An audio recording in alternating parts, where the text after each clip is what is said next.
নমস্কার বন্ধুরা, কেমন আছেন? আশা করি সবাই ভালো আছেন। আবার একটি নতুন ব্লগে সবাইকে স্বাগত। সকাল সকাল কলাই বেটে বড়ি দিতে বসে গেছি। টুসি আর কৃষ্ণা পড়তে চলে এসছে দিদিমণির কাছে। দিদিমণি ওদেরকে পড়াচ্ছে আর আমি বড়ি দিচ্ছি। আমি আগে ফিটিয়ে দেই দিদিমণিকে, তারপর দিদিমণি আমাকে ওই চিকে ভরে দেয়, আমি বড়ি দিতে থাকি।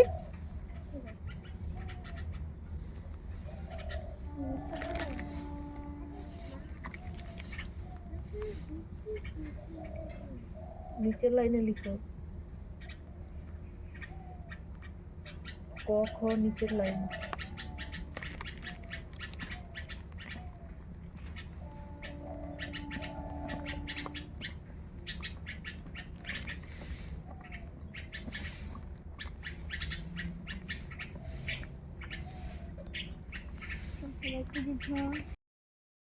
বড়ি দেওয়ার সময় একটা বেকারি এসেছিল, তার কাছ থেকে স্লাইস পাউরুটি কিনে নিয়েছি। আর পাউরুটি কিনে নেওয়ার পর মনে হলো সব দিন তো মুড়ি খাই, আজ একটু বেড চপ ভেজে খাবো। তাই চলে এসেছি বেড চপ ভাজবো। আর বেড চপ ভাজার জন্য প্রথমে আলুটা ভালো করে কেটে ধুয়ে নিয়েছি। ধুয়ে নিয়ে প্রেসার কুকারে সিদ্ধ করে নিই।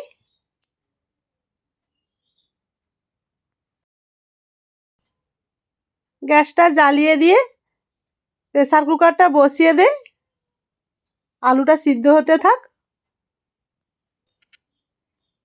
আলু সেদ্ধ হয়ে গেছে, নামিয়ে নিলাম।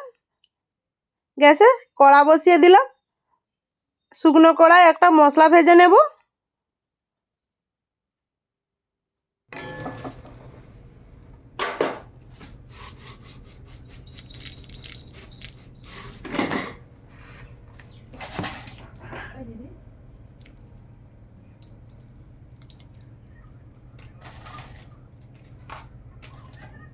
ছোটো এলাচ, লং, দারুচিনি, জিরে দিয়ে একটু ভালো করে ভেজে নেই। ভাজা হয়ে গেছে, এবার নামিয়ে নেই।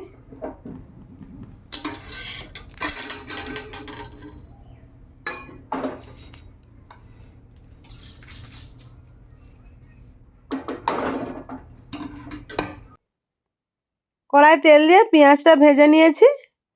কিছুটা পেঁয়াজ নিয়ে নিলাম দিদিমণির জন্য। দিদিমণি তো রসুন খায় না, তাই ভাবলাম আলু ভাতের মতো মাখিয়ে দিয়ে দিদিমণিকে একটু বেড চপ ভেজে দেব। পেঁয়াজটা ভাজা হয়ে যেতে আদা রসুন বাটা দিয়ে দিলাম।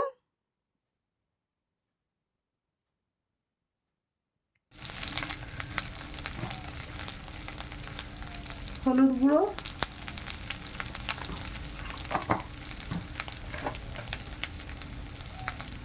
লঙ্কা গুঁড়ো,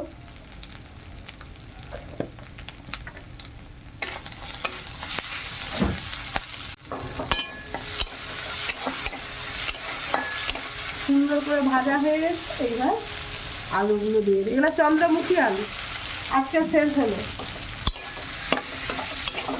মামা শ্বশুর ঘর থেকে দিয়ে গিয়েছিল।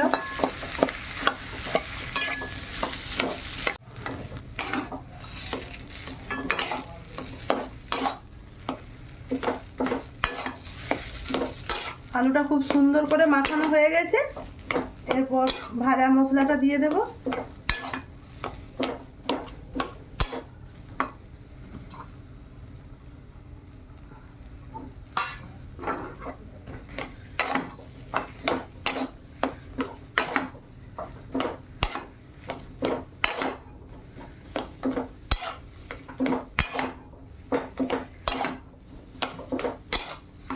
বেড চপের মশলা রেডি।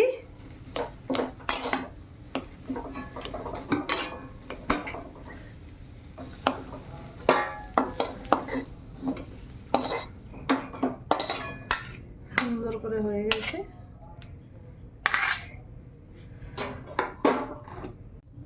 কড়াই তেল দিয়ে দিয়েছি, তেলটা গরম হতে থাক, ততক্ষণ আমি বেসনের ব্যাটারটা বানিয়ে নিই। লবণ দিয়েছি, খাওয়ার সোডা,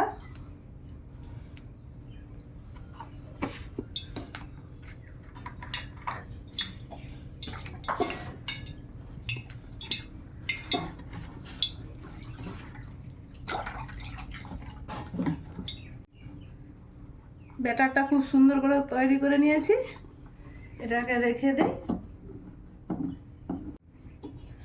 এই স্লাইস পাউরুটি নিয়েছি, পাউরুটিগুলোকে ভালো করে ছুরি দিয়ে কেটে নিই।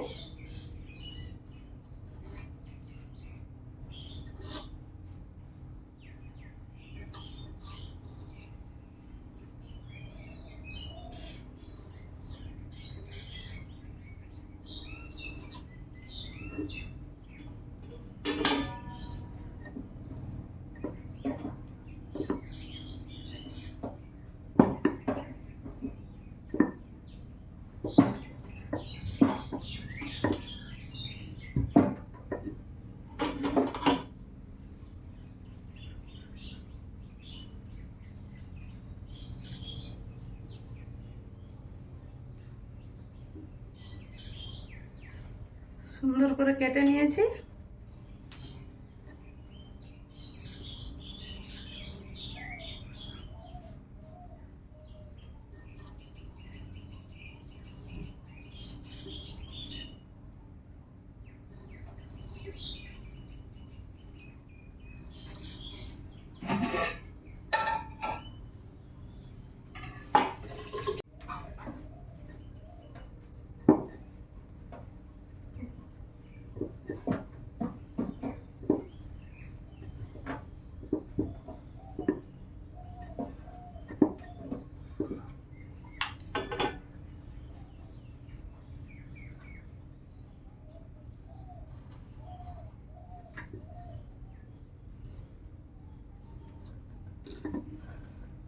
এক এক করে সবগুলো এরকম কেটে নেই, চলুন।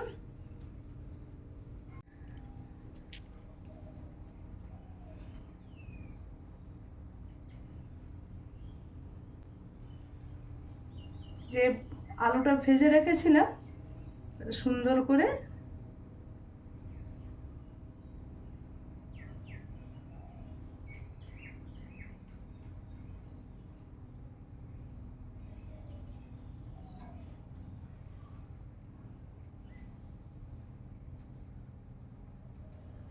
একটা রেডি, চপ ভাজার জন্য, বেড চপ ভাজার জন্য একটা রেডি।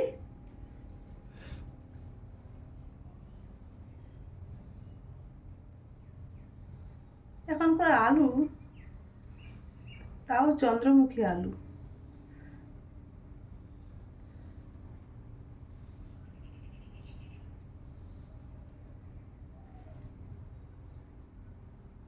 পাউডার মেখে নিলে কি চন্দ্রমুখী হয়ে গেল? আলুটার অবস্থা সেই রকম, নাম তার চন্দ্রমুখী কিন্তু ঠিকঠাক সেদ্ধ হতে চায়নি। আমার দুটা হয়ে গেছে, চলুন এক এক করে সবগুলো তৈরি করে নেই। আমার সবগুলো রেডি, এরকম করে তৈরি করে নিয়েছি। এইবারে তেলে ছাড়বো।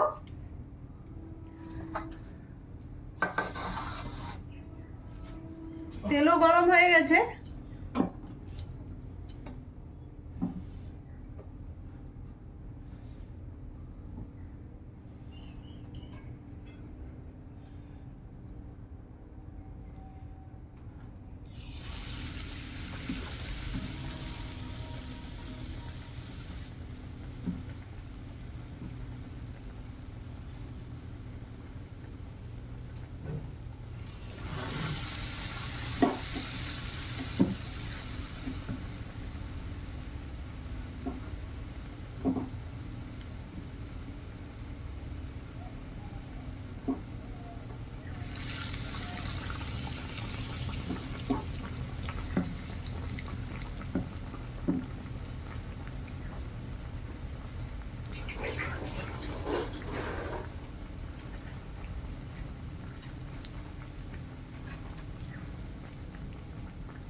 সুন্দর করে লাল লাল করে ভেজে নিয়েছি। আমার 3টে ব্রেড চপ রেডি।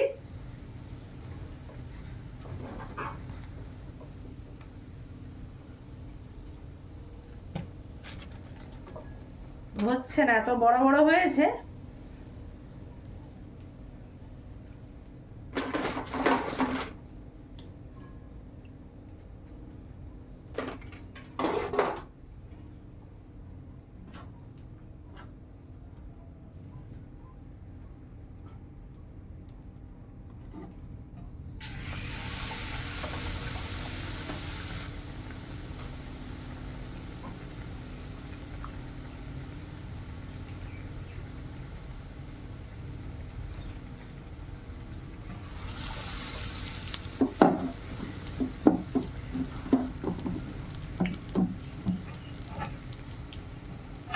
এগুলো ভালো করে ভেজে নে।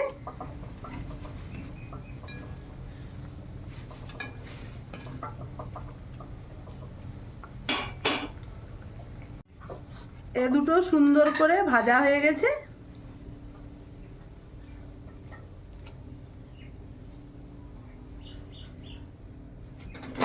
চলুন বাকিগুলো এরকম করে ভেজে নেই। আমার ভাজা কমপ্লিট।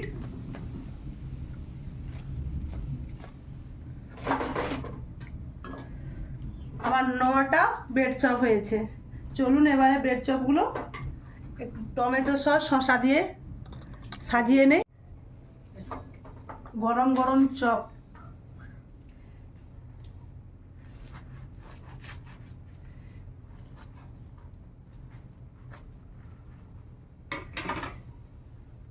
দেখুন ভেতরটা কি সুন্দর।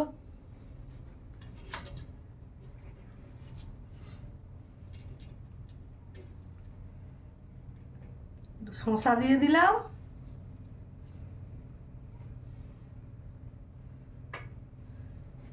পেঁয়াজ,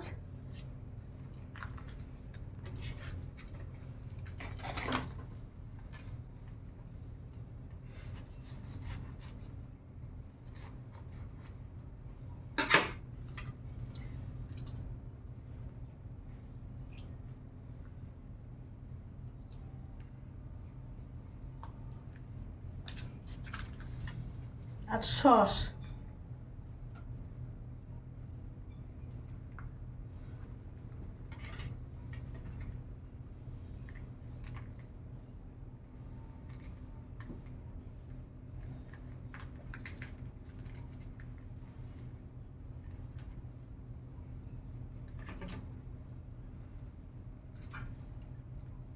এরকম করে সবগুলো রেডি করে নেই। আমার সাজানো হয়ে গেছে 3টে। কে কি আমি একটা খেয়ে দেখাই কেমন হয়েছে।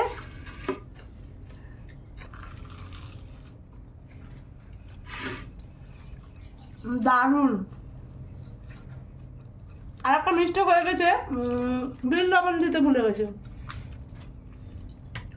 আর খেয়ে নেই তারপর দিব যারা যারা খাবে তাদেরকে। দারুণ হয়েছে, এক কথায় অসাধারণ।